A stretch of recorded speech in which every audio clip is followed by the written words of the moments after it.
नमस्कार बच्चों, आपका स्वागत है मेरा यूट्यूब चैनल मैथ्स विद तमर्जा में। इस वीडियो में हम क्लास 9th का मिशन गणित का दिनांक 24 अगस्त 2024 का एक्टिविटी शीट लेकर के उपस्थित हूँ। यह हमारा आज का टॉपिक है रैखिक समीकरण। इसको हम आलेखन द्वारा यानी ग्राफ के द्वारा किसी रैखिक समीकरण का हल ज्ञात करना सीखेंगे।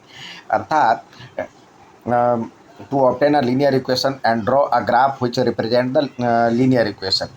इसके लिए हमें क्या क्या चाहिए? ग्राफ पेपर चाहिए, pen, pencil, eraser and ruler.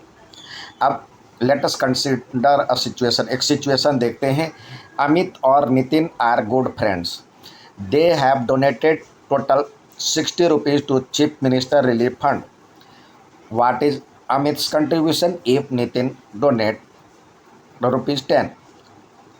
Also find out what will be the Nitin's contribution if Amit donate Rs 50s. 40s। अर्थात कह रहा है अमित और नितिन अच्छे दोस्त हैं। उन्होंने मुख्यमंत्री राहत कोष में 60 रुपये दान दिया। तो एक तो सिचुएशन ये हो गई। अब कह रहा है यदि नितिन 10 रुपये दान दिया तो अमित का योगदान क्या है? यह भी बताइए कि अगर नितिन ने 40 रुपये दान दिया तो अमित का योगदान क्या है? तो हमारे पास न नितिन का फिक्स पता है जो कि कितना दिया है, न अमित का पता है। तो ये दो चर वाले रैखिक समीकरण बनाते हैं। मान लीजिए जो कि अमित X रुपीज़ दिया और नितिन Y रुपीज़ दिया, तो इस तरह से क्या हो गया? दोनों का जोड़ X + Y = 60 हो गया। ये दिया हुआ है। अब कह रहा है इस स्थिति को प्रदर्शित करने के लिए हमें ग्राफ चाहिए। ग्राफ पे इसको प्रदर्शित करना है। तो आपको इसमें दो सवाल और दिए हुए हैं। ग्राफ पे बनाने के लिए आपको पता होनी चाहिए जो कि दो बिंदुओं से केवल एक ही रेखा खींची जा सकती है।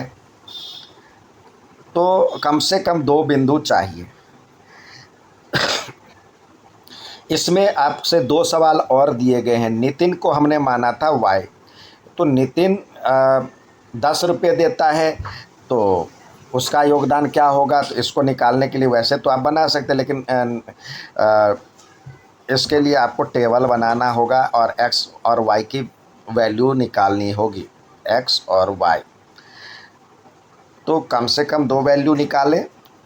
आप जितना निकालना चाहें निकालें। तो आप देखिए, कह रहा है जो कि नितिन Y हमने माना था नितिन को, तो Y बराबर में 50 रखने पर, Y बराबर में 10 रखने पर क्या हो जाएगा? आप वैसे डायरेक्ट बना सकते हैं। X बराबर क्या हो जाएगा? आप X + Y = 60 था की वैल्यू, यहाँ पे 60 दिया हुआ है। X + Y की वैल्यू 60 दिया हुआ है, तो Y की वैल्यू 10 रखते हैं तो X + 10 = 60 हो जाएगा। यानी X बराबर में 60 - 10 आ जाएगा, तो यानी 50 आ जाएगा। तो इस तरह से आप यहाँ पे दिया हुआ है, बनाया हुई है, आप खुद भी बना सकते हैं। Y बराबर में हमने 10 लिया, X बराबर में 50 आ गया। इसी तरह Y बराबर में कह रहा है जो कि दूसरा प्रश्न इसमें और दिया हुआ है। नितिन 40 रुपये का दान करता है, तो नितिन Y बराबर में 40 रखने पर क्या हो जाएगा? Y बराबर में 40 रखने पर क्या हो जाएगा? X + Y = आपको पास 60 दिया हुआ है, तो X + 40 = 60। तो X = क्या हो जाएगा? 60 में से 40 सब्सट्रैक्ट करें तो ये हो जाएगा 20। तो X प्लस मतलब यहाँ पे 40 और ये 20। इसी तरह मान लीजिए जो कि X ने कुछ भी योगदान नहीं दिया, तो ये पूरे के पूरे इसको देना पड़ेगा। और इसी तरह अगला सिचुएशन ये हो सकता है, ये कुछ भी नहीं दान दिया तो ये पूरे के पूरे 60 दे सकता है। तो इस तरह से इसके ऑप्शन बन सकते हैं। तो यहाँ भी अलग अलग सिचुएशन लिया है। तो इस तरह से आप जब ग्राफ बनाएंगे तो ग्राफ पे आपके लिए यदि ये पॉइंट को लेकर के चलते हैं तो ये हो जाएगा 10 और एक्स की वैल्यू पहले लिखते हैं, किसी बिंदु का निर्देशांक एक्स और वाई लिखते हैं ना, तो पहले एक्स की वैल्यू 50 और 10, एक पॉइंट हो गया, 20 और 40, 0 60 60 0, ये सारे पॉइंट हो गए।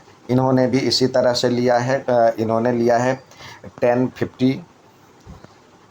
ये अब इसको ग्राफ पे जब हम बनाएंगे तो देखिए ग्राफ पे आप अपने हिसाब से जो आपने पॉइंट लिया है वो भी आपको ये ध्यान होना चाहिए, जो कि ये एक्स एक्सिस पे ये वाई एक्सिस है, वाई एक्सिस पे एक्स की वैल्यू 0 होता है और एक्स एक्सिस पे वाई की वैल्यू 0 होता है।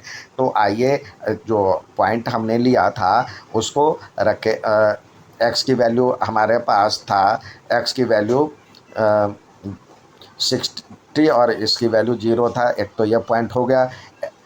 एक्स की वैल्यू हमारे पास हमने जो लिया था उसके अकॉर्डिंग एक्स के वैल्यू 50 और 10 है, तो एक्स की वैल्यू 50, एक्स की वैल्यू 50 ये हो गया और वाई की वैल्यू 10, तो ये हो गया 50 और 10।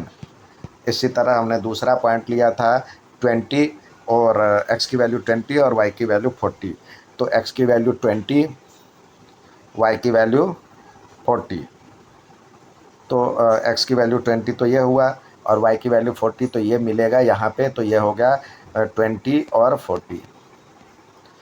और इसी तरह अगला लिया था एक्स की वैल्यू 0, वाई की वैल्यू 60, तो इस तरह से यह पॉइंट हो गया। इसको मिलाते हुए एक आप देख रहे हैं जो कि एक लाइन बन रहा है, उसके ऊपर लिख दें, एक स्ट्रेट लाइन बन रहा है, आप उसके ऊपर आप इस तरह से लाइन बन जाएगा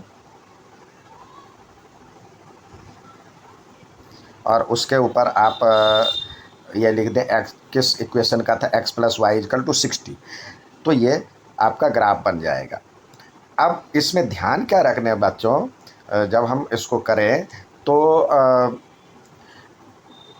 we get a straight line, हम स्ट्रेट लाइन प्राप्त कर लिए which represent the linear equation on the line there are infinity many coordinate. अब इस तरह से हम देखते हैं जो कि इसमें बहुत सारे कोऑर्डिनेट बन रहा है, यहाँ भी हर जगह बन रहा है, हर जगह बन रहा है।